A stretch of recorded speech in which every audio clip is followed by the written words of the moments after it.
Full A plus കിട്ടിയത് കൊണ്ട് കാര്യമായില്ല. വേണ്ടത് കുരുത്തവും പൊരുത്തത്തിൽ എ പ്ലസ് കിട്ടണം. ബാപ്പന്റെയും ഉസ്താദുമാരുടെയും ഗുരുനാഥന്മാരുടെയും അവരുടെ പൊരുത്തം വാങ്ങണം. നമ്മളെ പഠിപ്പിച്ച ഒരു അധ്യാപകനെ കാണുമ്പോൾ അത് ആരാവട്ടെ, മുസ്ലിം ആവട്ടെ അമുസ്ലിം ആവട്ടെ ആരാവട്ടെ, അവരെ കാണുമ്പോൾ നമ്മൾ ബഹുമാനിക്കണം. എനിക്ക് ഇംഗ്ലീഷ് പഠിപ്പിച്ചു തന്ന അക്ഷരം പഠിപ്പിക്കുന്ന ഒരു മാഷുണ്ട്, ആൻഡ്രൂസ് മാഷ്. അദ്ദേഹം ക്രിസ്ത്യാനിയാണ്. ഞാൻ ഒരു ദിവസം അദ്ദേഹത്തിനെ കണ്ടപ്പോൾ വാഹനം നിർത്തി അദ്ദേഹത്തിനോട് വാഹനത്തിൽ കയറാൻ വേണ്ടി പറഞ്ഞപ്പോൾ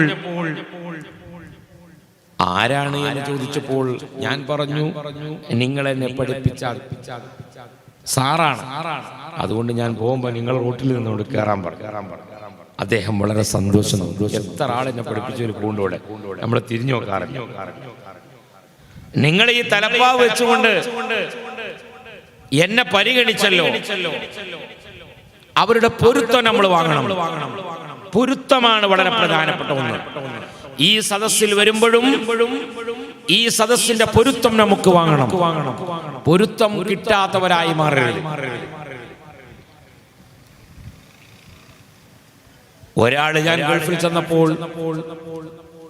എന്നോട് പറഞ്ഞു, ഉസ്താദേ, എനിക്ക് നിങ്ങൾ ഒരു ജോലി വാങ്ങിത്തരണം. അത് ബില്ലാദൻ കമ്പനി ക്ലോക്ക് ടവർ മുതൽ, അതല്ലെങ്കിൽ ജിദ്ദയിലുള്ള വലിയ വലിയ കെട്ടിടങ്ങൾ, വലിയ വലിയ പാലങ്ങൾ ഉൾപ്പെടെ ഉണ്ടാക്കിയ വലിയ കമ്പനിയാണ് ബില്ലാദൻ കമ്പനി. അതിലൊരു ജോലി വേണമെന്ന് പറഞ്ഞപ്പോൾ ഞാൻ പരിചയമുള്ള ഒരാളുണ്ട്, അദ്ദേഹത്തിനെ വിളിച്ചിട്ട് ഞാൻ റെക്കമെൻഡ് ചെയ്യും. ഇദ്ദേഹത്തിന്റെ CV കൊണ്ടുവരാൻ വേണ്ടി പറഞ്ഞു, ബയോഡാറ്റ. അതിൽ ധാരാളം കമ്പനിയിൽ ഇദ്ദേഹം ജോലി ചെയ്തിട്ടുണ്ട്.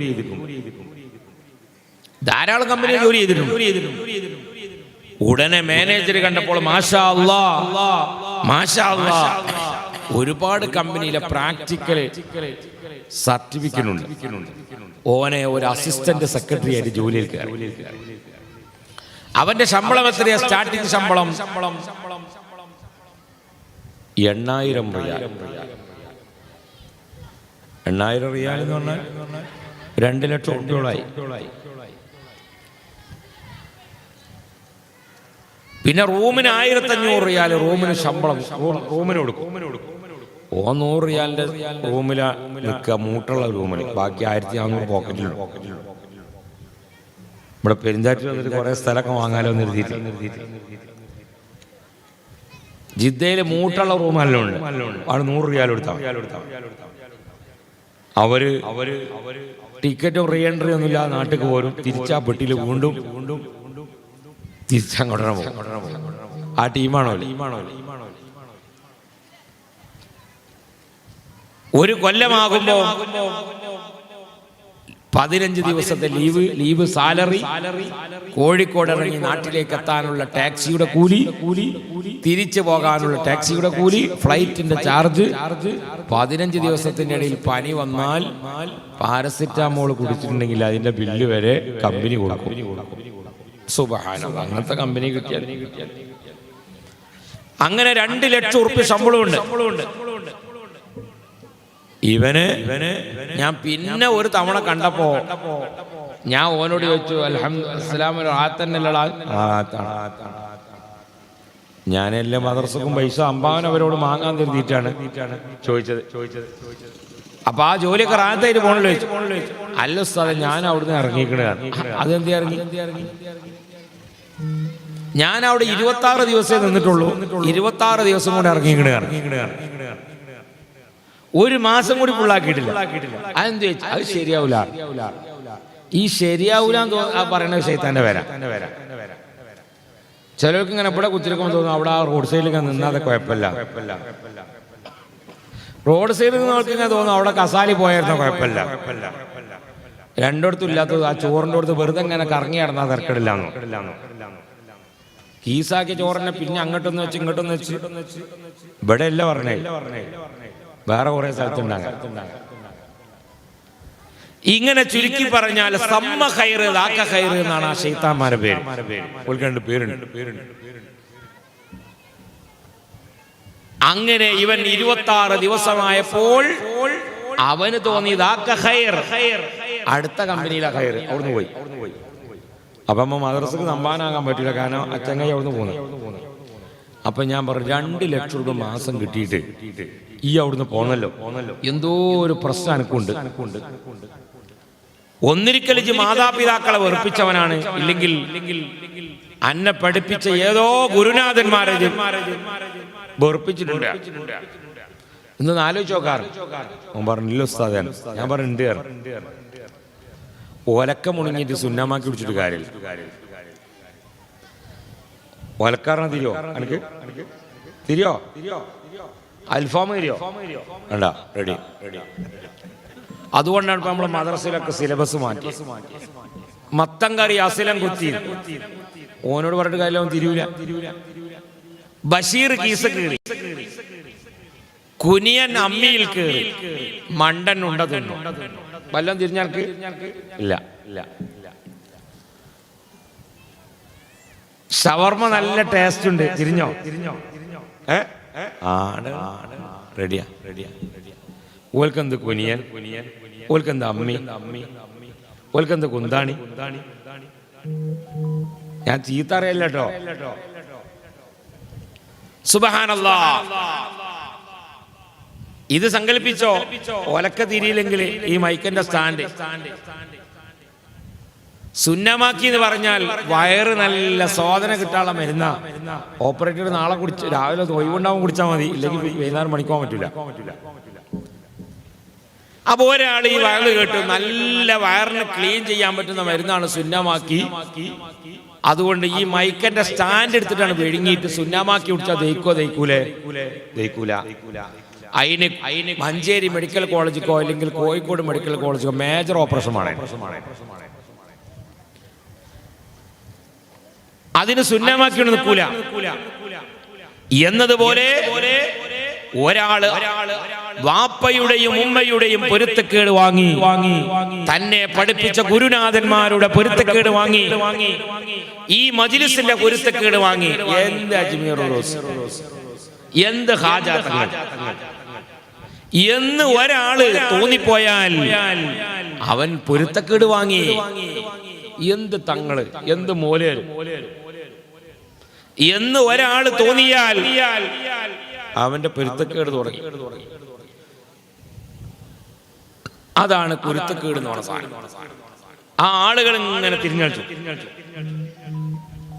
ഇപ്പൊ ഞാൻ ദുബായിൽ പോയപ്പോ മർക്കസിന്റെ സമ്മേളനവുമായി ബന്ധപ്പെട്ട് യാത്ര ചെയ്തപ്പോ ഒരാളെ കാണാൻ പോയപ്പോ അയാള് നല്ലൊരു ഭക്ഷണം കഴിക്കും ഉസ്താദേ, നമുക്ക് നല്ല ഒരു മീൻ ചുടണ സ്ഥലമുണ്ട്, അവിടേക്ക് പോവാണ്. നമുക്ക് അയാൾ മീൻ ചുട്ടാലില്ലെങ്കിലും വേണ്ടില്ല, നമ്മളെ പൈസ കിട്ടണം. ഹിഫ്ദുൽ ഖുർആൻ കോളേജ് ഉണ്ട്. അങ്ങനെ അദ്ദേഹം നല്ല ഭക്ഷണമൊക്കെ തന്നതിന് ശേഷം അവിടെ ഞങ്ങൾക്ക് ഭക്ഷണം കൊണ്ടുവന്നിരുന്ന ഒരു പണിക്കാരൻ വന്നിട്ട് ഞങ്ങൾ എത്തുന്നു പറഞ്ഞു, എനിക്കൊരു ജോലി വേണം. അപ്പൊ എനിക്കിപ്പോ ജോലി ഇല്ല ഇവിടെ, മീൻ ചുടണ പണി. അല്ല ഉസ്താദെ, ഞാൻ ഇപ്പൊ PG ഒക്കെ കഴിഞ്ഞു പോന്നാണ്, അപ്പോ എനിക്കിപ്പോ കിട്ടിയ പണി ഇതാണ്. അപ്പൊ ഞാൻ മനസ്സിൽ കരുതി എന്തോ ഉടായ്പ ചെയ്തിട്ടുണ്ട്. മീൻ ചൂടാൻ PGന്റെ ആവശ്യമുണ്ടോ?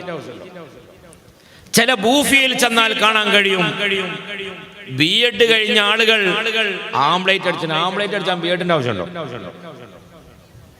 അതുകൊണ്ടാണ് ഒലക്ക മുണങ്ങിയിട്ട് സുന്നമാക്കി കുടിച്ചാൽ ദഹിക്കൂല എന്ന് പറഞ്ഞത്. അതുകൊണ്ട് പൊരുത്തക്കേട് വാങ്ങാൻ പാടില്ല. ബഹുമാനപ്പെട്ട ഖാജാ തങ്ങളുടെ ഉറൂസ് മുബാറക്കിൽ നമ്മൾ ഒരുമിച്ച് കൂടി. ഈ മജ്‌ലിസിന് വലിയ മഹാത്മ്യമുണ്ട്. ഇത് ഇജാബത്തുള്ള മജ്‌ലിസാണ്. ചെറിയ കുഞ്ഞു മക്കൾ ഈ സീറ്റിൽ ഇരിക്കുന്നുണ്ട്. അവർ ആമീൻ പറയാനുള്ള ആളുകളാണ്. അവരെ മനസ്സിൽ ഒരു കുസുമ്പുമില്ല, ഒരു കുയുന്തുമില്ല. അവരുടെ ഖൽബ് വളരെ ക്ലിയറാണ്. അവരാമീൻ പറയും. അവർക്ക് ഇപ്പോൾ 5 റുപ്യൻ്റെ ഐസ്ക്രീം കിട്ടിയ ഓരോ പ്രശ്നം തീർന്നു. ഈ ഭൂമി എടുക്കണം എന്ന് പോലെ ആഗ്രഹമല്ല. ഞാൻ എനിക്കിങ്ങനെ തോന്നി നമുക്ക് മദ്രസക്ക് വേണ്ടി ഈ ഭൂമി വാങ്ങണം. ഓൽക്ക് പാങ്ങും തോന്നുന്നു. കാരണം ഓൽക്ക് അത്ര ആവശ്യമുള്ളൂ. ഇങ്ങനെ കുറെ ആളുകൾ ഇവിടെ ഉണ്ട്. പ്രായം ചെന്ന ആളുകളുണ്ട്. അവരാമീൻ പറയുന്നുണ്ട്. അപ്പൊ നമ്മളെ നാട്ടിൽ വല്ലാതെ പിത്തന കാട്ടുന്ന ആള് നോക്കിയാൽ ഓന്റെ ബാക്ക് പോയാൽ ഓന് കുരുത്തക്കേട് വാങ്ങിയിട്ടുണ്ടോ? ചില ഓപ്പറേറ്റർമാർ കുരുത്തക്കേട് വാങ്ങിയിട്ടുണ്ടോ? അതിനെ പറ്റിയല്ലോ പറഞ്ഞേ. അന്ന് മോണിറ്റർ നന്നാക്കണം എന്നാ പറഞ്ഞേ. ഇല്ലെങ്കിൽ കുരുത്തക്കേട് കിട്ടും. അപ്പൊ നല്ല പൊരുത്തം വാങ്ങണം. അപ്പൊ A+ കിട്ടിയിട്ടൊന്നും കാര്യമില്ല. ഞാൻ ഈ കഥ മാനന്തവാടി ബട്ടർകുന്ന് ഞാൻ മദ്രസ ഉണ്ടാക്കി. അതിന്റെ ഉള്ളില് ബട്ടർകുന്ന് മാനന്തവാടി അവിടെ മദ്രസിന്റെ മുകളിൽ ചോന്ന് പച്ച ഇലകളെ മൊത്തമുള്ള ഒരു കുഴി, ഒരു മുകളിൽ മൊത്തം മലയാണ്, നടുക്കാണ്. ഗരീബ് നവാസ് ചോന്ത ബോർഡ് എഴുതിച്ചു. ഞാൻ അവിടെ എവിടുന്ന് കണ്ടാലും അത് കാണും. ഇന്നലെ ഞാൻ അവിടെ പോയപ്പോൾ അവിടെയും ഒരു ചോന്ത ബോർഡ് വെക്കണമെന്ന് ഗരീബ് നവാസ്. ഇവിടെ നമ്മളെ മദ്രസിന്റെ മുകളിൽ ബോർഡ് വെക്കണം. എല്ലായിടത്തും കാണും. രാത്രി ലേറ്റ് ആണോ? ഈ കഥ ഞാൻ അവിടുന്ന് പ്രസംഗിച്ചപ്പോൾ ഞാൻ ഓടി വരുമ്പോൾ എന്റെ കാറിന്റെ മുമ്പിൽ ഒരു ബൈക്കുകാരൻ ഓടിയെത്തി. എന്റെ വണ്ടി വിലങ്ങിട്ടു. ഞാൻ കരുതി എന്നെ ശരിയാക്കാൻ വരാം. ഉടനെ ഗ്ലാസ് തട്ടി. ഞാൻ ഗ്ലാസ് ബിസ്മിയും ചൊല്ലി താഴ്ത്തി. എന്നോട് പറഞ്ഞു, ഉസ്താദേ, നിങ്ങൾ ആ കഥ പറഞ്ഞപ്പോൾ ഞാൻ നേരത്തെ പറഞ്ഞ പൊരുത്തക്കേടിന്റെ കഥ ഞാൻ പറഞ്ഞപ്പോൾ ആ പൊരുത്തക്കേടിന്റെ കഥയിൽ ഒരാളെ ഞാൻ പ്രതിവാദിച്ചു. ആ നേരത്തെ സൂചിപ്പിച്ച കൂട്ടുകാരനെ ജോലി വേണമെന്ന് പറഞ്ഞപ്പോൾ ജോലി കൊടുത്തു. 8000 റിയാൽ ശമ്പളമുണ്ട്. എല്ലാമുള്ള ഒരാൾ 26 ദിവസമായപ്പോ തന്നെ ജോലിയിൽ നിന്ന് ഇറങ്ങി. ഞാൻ പറഞ്ഞു, എന്തോ ഒരു പൊരുത്തക്കേട് നീ വാങ്ങിയിട്ടുണ്ട്. എന്താ പൊരുത്തക്കേട്? പിന്നീട് ആലോചിച്ചിട്ട് അവൻ പറഞ്ഞു, ഞാൻ SSLC പഠിക്കുമ്പോൾ ഒരു സെൻഡ് ഓഫ് നടത്താറുണ്ട്. SSLC സെൻഡ് ഓഫ് കഴിഞ്ഞ് ലാസ്റ്റ് സബ്ജക്ട് എക്സാം കഴിഞ്ഞ് പരീക്ഷാ ഹാളിൽ നിന്ന് പുറത്തിറങ്ങുമ്പോൾ ആ പരീക്ഷാ ഹാളിലുള്ള കുട്ടിയെ, ആ ടീച്ചറെ ഞാൻ കല്ലെടുത്തെറിഞ്ഞിരുന്നു. ഇതാണ് സെൻഡ് ഓഫ്. ഇനി നമ്മളെ കുട്ടികളെ സെൻഡ് ഓഫ് അതൊക്കെയാണ്. തണുപ്പിന് വെച്ച് പിടിക്കപ്പെട്ട മരം ഉണ്ടെങ്കിൽ അത് കേടുവരുത്തുക. ബാത്റൂമിൽ ഏതെങ്കിലും പൈപ്പിൽ വെള്ളം വരുന്നുണ്ടെങ്കിൽ പൂളക്കമ്പ് കയറ്റുക. ഇനി 2 നിങ്ങൾ ചെയ്യണത് എനിക്ക് പറഞ്ഞാൽ മറ്റൊന്ന് പറയാം. ഇങ്ങനെയൊക്കെ ചെയ്യുന്ന ഒരുപാട് കേസ്. ഇതാണ് സെൻഡ് ഓഫ്. ആ കൂട്ടത്തിൽ ഇവൻ ചെയ്തത്, ആ ക്ലാസ് റൂമിൽ ഉണ്ടായിരുന്ന ടീച്ചറെ ഞങ്ങൾ കല്ലെടുത്തെറിഞ്ഞിരുന്നു. അപ്പൊ ഞാൻ ചോദിച്ചു, ഏത് കല്ലുണ്ട? വെട്ടുകല്ലുകൊണ്ടിട്ട് എറിഞ്ഞ്? പെരുന്താറ്റിലെ കല്ലുകൊണ്ടാ? അല്ല ഉസ്താദ്, എറിഞ്ഞത് ഞാൻ തന്നെയാണ്. പക്ഷെ ഞങ്ങൾ 8 ആളുകളെ ലൈൻ നിന്നിട്ടാണ് എറിഞ്ഞത്. അതെന്തിനാണ് 8 ആളുകൾ? ടീച്ചർ തിരിഞ്ഞു നോക്കുമ്പോ 8 ആളെ കാണുമ്പോ ആരാ എറിഞ്ഞത് തിരിയില്ലല്ലോ. അതിനാ ഞങ്ങൾ കൂടി നിന്നത്. അപ്പൊ ഞങ്ങളെ മുമ്പ് തിരിഞ്ഞിക്കാണ്. ഞാൻ അങ്ങോട്ട് തിരിഞ്ഞാൽ ഞാൻ ഇമാമ, നിങ്ങളൊക്കെ മൗമൂമ. അപ്പൊ ഇമാമിന് ഒരാൾ കല്ലെടുത്തെറിഞ്ഞ് എങ്ങനെ ഉണ്ടാവും? ഏത് മൗമൂമ അറിയോ? വേഗം കിട്ടിയേറും കൊണ്ട് വേഗം പോകും. ബിസ്മില്ലാ. അതിനാണ് പള്ളിയിൽ അവ്വൽ സഫിൽ വലത്ത് ഭാഗത്തും ഇടത്ത് ഭാഗത്തും ഓരോ വാതിലുണ്ടാവും. സ്മാർട്ട് മൗമൂമിങ്ങളിൽ നിന്ന് ഏറ് കിട്ടിയാൽ പോകാനുള്ള വാതിലാണ്. അതുകൊണ്ട് ഏത് മൂല്യന്മാരും ഏത് പള്ളിയിൽ ചെന്നാലും 1ാമത്തെ സഫിൽ വാതിലെങ്കിൽ ആദ്യത്തെ പിരിവൈന് പിരിച്ചു. അങ്ങനെയൊക്കെ ഉണ്ട്. ചില കാനൂനുണ്ട്. അല്ലാത്തവർക്കാണ് ഏറ് കിട്ടുക. ഓപ്പറേറ്റർമാരിയ്ക്കുമ്പോ സൈഡിലിരിക്കണം. ഇവിടെ സാധനം കൊണ്ടെന്ന് വെച്ചാൽ ഈ ചങ്ങായിമാരിഞ്ഞ് വരുമ്പോ ഒന്നായിട്ട് ചവിട്ടി കേടെടുത്തു. ഈ പിസ എപ്പോഴും പറയും, എടാ മുമ്പിൽ വെക്കാൻ പാടില്ല. അതൊക്കെ മുമ്പിൽ വെച്ച ആളുകള് ബക്കറ്റിൽ പൈസ ഇട്ട് തരാൻ വേണ്ടി എന്റെ കയ്യിൽ പൈസ കൊണ്ടുവരുമ്പോ ഈ ആളുകൾക്ക് ഇവിടെ തിരക്കുണ്ടാക്കും. അപ്പൊ എന്റെ സാധനമൊക്കെ ചവിട്ടി പൊട്ടിച്ചു. അതുകൊണ്ട് സൈഡിൽ വെക്കണം. കുറച്ച് കഴിഞ്ഞ് ഞാൻ കാണിച്ചു തരാം എന്തൊക്കെ നടക്കുക. ഓരോന്നിനും ഓരോ സംഗതിയുണ്ട്. അപ്പൊ ഇവൻ ചെയ്താമല. എന്നിട്ട് ടീച്ചർ എന്ത് ചെയ്ത്? ടീച്ചർ ഒന്നും ചെയ്തില്ല. ടീച്ചർ ഒരു 5 മിനിറ്റ് നേരം ഞങ്ങളെ മുഖത്തേക്ക് നോക്കിയാർ. അതാണ് കുരുത്തക്കേട്. തല്ലിയിട്ടില്ല, വഴക്ക് പറഞ്ഞിട്ടില്ല, ശകാരിച്ചിട്ടില്ല, ഒന്നുമില്ല. ഇതാണ് ഒരൊറ്റ നോട്ടം, അത് പൊരുത്തക്കേടാണ്. ഈ കഥ ഞാൻ അവിടുന്ന് പ്രസംഗിച്ചപ്പോ എന്നെ വണ്ടി വലം കിട്ടു. എന്നിട്ട് എന്നോട് പറഞ്ഞു, ഉസ്താദേ ഞാനൊരു സംഗതി ചെയ്തിക്കണ. അത് എന്തോ? അവരെ ക്ലാസ് റൂമിൽ ഉണ്ടായിരുന്ന ടീച്ചർ നല്ലോം തല്ലും നല്ലോം പഠിപ്പിക്കുകയും ചെയ്യും. അങ്ങനത്തെ ടീച്ചർ നല്ല വെള്ള ശാരി ഇട്ടിട്ടാണ് ടീച്ചർ വരുള്ളൂ. അങ്ങനെ ടീച്ചർ ഈ തല്ലിനോണ്ട് ടീച്ചറെ ഒന്ന് വഷളാക്കണമെന്ന് ബിക്കർസ് കുടിച്ച 2-3 തീരുമാനിച്ചു. നല്ല ചോന്ത മഷിക്കുപ്പി വാങ്ങിയിട്ട് ഈ ടീച്ചർ ഇരിക്കുന്ന കസാലന്റെ മുകളിൽ ഒഴിച്ചു വെച്ചു. ടീച്ചർ ഹാജരെടുക്കാൻ വേണ്ടിയിട്ട് ഇരുന്നപ്പം ടീച്ചറെ ഞാൻ ബാക്കി പറയണ്ടല്ലോ ഒക്കെ എന്തായി. അപ്പൊ എല്ലാരും ചിരിക്ക. ടീച്ചറെ സാരിയിലൊക്കെ മൊത്തം ചോര പോലെ ആയപ്പോൾ ഇത് കണ്ട് കുട്ടികൾ മുഴുവനും ചിരിക്കാൻ തുടങ്ങിയപ്പോൾ ടീച്ചറോട് കാര്യം പറയുന്നില്ല. ടീച്ചറെ മുഖത്ത് നോക്കി ചിരിക്കുന്നു. പിന്നീടാണ് ടീച്ചറോട് കാര്യം മനസ്സിലായപ്പോൾ ആ ക്ലാസ് റൂമിൽ നിന്ന് ടീച്ചർ വേദനയോടെ കൂടെ ഇറങ്ങിപ്പോയി. അത് ചെയ്ത ഫുലാന് മത്തിക്കച്ചോടപ്പോ. ആ ഫുലാനാണ് എന്റെ വണ്ടിക്ക് വന്നത്. ഇതിന് എന്താ പരിഹാരം? ഓൻ പറയാണ് ഞാൻ മത്തിക്കച്ചവടം ചെയ്യാണിപ്പോ. B.Ed കഴിഞ്ഞ ആളോ മത്തിക്കച്ചവടം. അപ്പൊ ടീച്ചർ മീൻ വാങ്ങാൻ വരലുണ്ടോ ഓൻ്റെ അടുത്ത്? പക്ഷെ ടീച്ചറോട് പറയാൻ പറ്റില്ല. ഞാനാണ് ടീച്ചർ അത് കാട്ടിയത്. ഓ പറയാ ഇതിന് എന്താണ് പറയുള്ളത്? പെരുന്താറ്റിൽ നിങ്ങൾ എന്തെങ്കിലും ചെയ്തിക്കണമെങ്കിൽ കുറച്ച് താഴത്തേക്കട ഇറങ്ങിയിട്ട് വന്നാൽ മതി. നാളെ ചാവക്കാട് പരിപാടി അവിടുന്ന് പറയും. അപ്പൊ ഓൺലൈനിൽ കേൾക്കാം ഇതിനെ പറ്റിയാ പറഞ്ഞു. സുബ്ഹാനല്ലാഹ്. അപ്പൊ അതുകൊണ്ട് പൊരുത്തക്കേട് വലിയ പ്രശ്നം. അതുകൊണ്ട് A+ കിട്ടാനല്ല വരക്കാൻ പറയേണ്ടത്. നല്ല പൊരുത്തുള്ള മക്കളാണ്. ചില ഡോക്ടർമാർ കണ്ടില്ല നിങ്ങൾ, ഓപ്പറേഷൻ ചെയ്ത കത്തിരിയൊക്കെ അത് പള്ളനുള്ളിൽ മറന്നു. ഒരു മുട്ടുസൂചിയൊക്കെയാണ് നമുക്ക് പരിഹരിക്കാൻ. അത് കുരുത്തക്കേടുണ്ടാ. പഠിച്ചിന കാലത്ത് കുരുത്തക്കേടട്ടി അങ്ങനെയൊക്കെ ഉണ്ടാവും. ചില ഡോക്ടർമാർ MBBS ഉണ്ടാവുള്ളൂ. ഓലിങ്ങനെ കൈ ഇങ്ങനെ തടഞ്ഞ അണ്ട് ചെയ്തോ ഓയിൽമെന്റ് റെഡി ചെയ്യുക. ഞമ്മക്ക് പിന്നെ അത് റെഡി ആണെങ്കിൽ 2 എക്സ്റേയും 4 ECGയും സ്കാനിങ് ഒക്കെ എടുക്കണം. അപ്പോഴേ എന്നിട്ട് ആ ഓയിൽമെന്റ് ചെയ്തെങ്കിലേ റെഡി ആവും. നല്ല ഡോക്ടർമാരുണ്ടാവും. ഉസ്മാൻ ഡോക്ടറാണ് ആളുടെ നിലമ്പൂര്. അയാൾ മരിച്ചു. പഴയ കാലത്ത് 20 റക്കഅത്തും പിന്നെ 8 റക്കഅത്തും ചെയ്യുന്നു തോന്നണ. പറയണ്ട.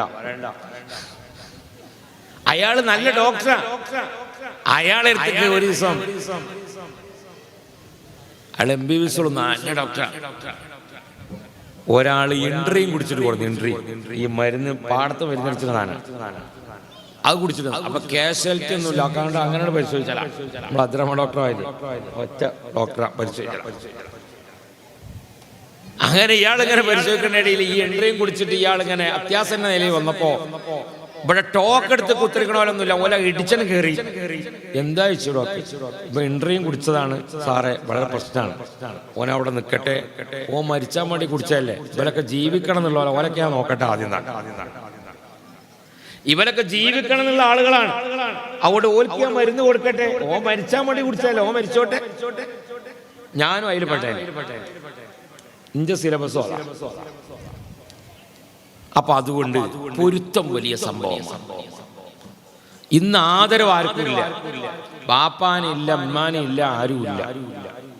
ഒക്കെ കണക്കാ.